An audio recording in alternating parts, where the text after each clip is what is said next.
பள்ளி மாணவர்களிடம் அவங்களுடைய பெற்றோரிடம் இதனுடைய முக்கியத்துவம் பற்றி கொண்டு போகிற வகையில் நோ ஹெல்மெட் நோ கீ என்ற ஒரு கேம்பெயின் நடத்திட்டு இருக்கிறோம். நம்ம எல்லாருக்குமே தெரியும், இருந்தாலும் திருப்பி ஞாபகப்படுத்திக்கணும். சாலை விபத்துன்றது பல்வேறு காரணங்களுக்காக நடக்கலாம். ஆனால் உயிரிழப்புன்றது ஒரே ஒரு காரணம்தான், தலையில் ஏற்பட்ட காயம். கடந்த ஆண்டு பார்த்திருக்கிறோம்னா சேலம் மாநகரத்தில் இருசக்கர வாகனத்தில் ஏற்பட்ட உயிரிழப்புகள் மட்டும் 144. அந்த 144 உயிரிழப்புகளை எடுத்து பார்த்துருக்கோம்னா நாங்கள் ஆராய்ந்து பார்த்துருக்குறோம். அனைத்து உயிரிழப்புக்குமே காரணம் என்னன்னு சொன்னால் தலையில் ஏற்பட்ட காயம். நம்மளே நிறைய பார்த்துருக்குறோம். நம்மளுடைய நண்பர்கள், உறவினர்கள்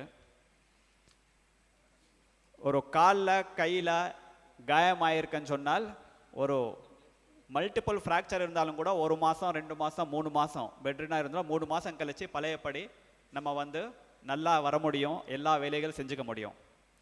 ஆனால் தலையில் ஒரு காயம் ஏற்படும் போது வெளியில் ரத்தம் தெரியாதவாறு ஏற்பட்ட காயங்கள் கூட உள்ளே ப்ளீடிங் ஆகி இன்டர்னல் ஹேமரேஜ்னு சொல்லுவாங்க. அதனால் நிறைய காம்ப்ளிகேஷன்ஸ் ஏற்பட்டு உயிரிழப்பு ஏற்பட்ட சம்பவங்கள் உண்டு. அதனால் நம்ம தலைப்பகுதின்றது ரொம்ப சென்சிட்டிவ் பகுதி. அந்த தலைக்கு பாதுகாப்பு இல்லாமல் நம்ம இருசக்கர வாகனம் ஓட்டக்கூடாதுன்றத முறை. அது சட்டத்தில் இருக்கிற முறை மட்டும் இல்லை, நம்ம எல்லாமே உணர்ந்து அது கடைபிடிக்கணும். போலீஸில் செக் பண்ணுவாங்க, ஃபைன் போடுவாங்கன்றதுக்கு இல்லை. நம்மளுடைய உயிர் பாதுகாப்பு கருதி நாம் ஹெல்மெட் பயன்படுத்தணும். நான் பயன்படுத்துறது மட்டும் இல்லை, என்னுடைய உறவினர்கள், என்னுடைய நண்பர்கள், என்னுடைய குடும்பத்தார் யார் இருந்தாலும் நம்ம ஹெல்மெட் இல்லாமல் பயணிக்கக்கூடாதுன்ற ஒரு உறுதியாக நம்ம இருக்கணும்.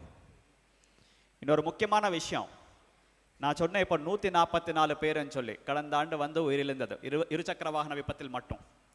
அதில் நாங்கள் திருப்பி எடுத்து பார்த்தா 32 பேர் பினியன் ரைடர், வண்டியில் பின்னாடி உட்காந்து போகிறவங்க, முன்னாடி உட்காந்து போனவங்க இல்லை.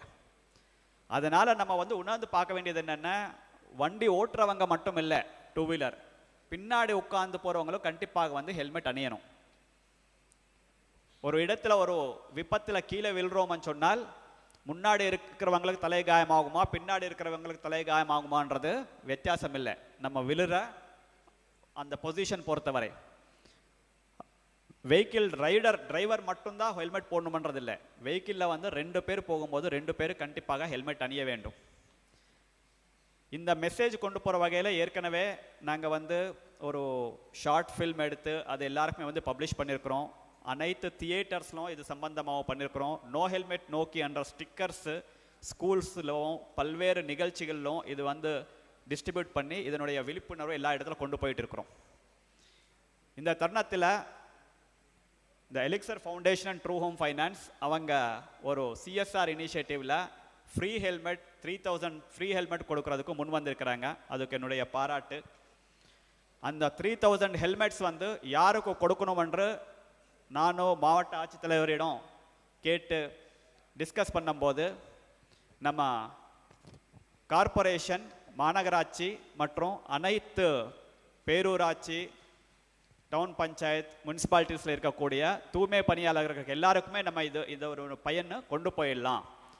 அவங்களும் அவங்க குடும்பத்தார் 2 பேருமே வண்டியில் போகும்போது கண்டிப்பாக ஹெல்மெட் போடுறதுக்கு ஒரு உறுதுணையாக நம்மளும் அவங்களுக்கு ஃப்ரீ ஹெல்மெட் டிஸ்ட்ரிபியூட் பண்ணலாம்ன்ற ஒரு நல்ல எண்ணத்தோடு உங்கள் எல்லாருக்குமே இன்று இந்த ஒரு நல்ல விழாவில் இது லான்ச் செய்கிறோம்.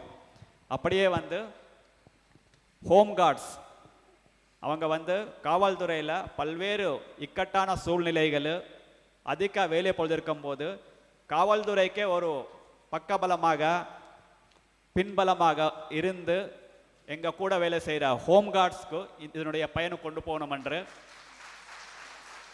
நினைத்து அவங்களும் இதில் சேர்க்கப்பட்டது. கிட்டத்தட்ட ரெகுலராக வேலைக்கு வர 250 ஹோம் கார்ட்ஸ்க்கு நாங்கள் இந்த ஃப்ரீ ஹெல்மெட் கொடுக்க போகிறோம். அனைத்து தூய்மை பணியாளர்கள் அந்தந்த மாநகராட்சி, பேரூராட்சி அவங்க ஐடென்டிஃபை பண்ணவங்களை பயனாளர்கள் அவங்களுக்கு இது கொண்டு போகிற மாதிரி ஏற்பாடு செய்யப்பட்டது. இதுக்கு முழு உறுதுணையாக இருந்து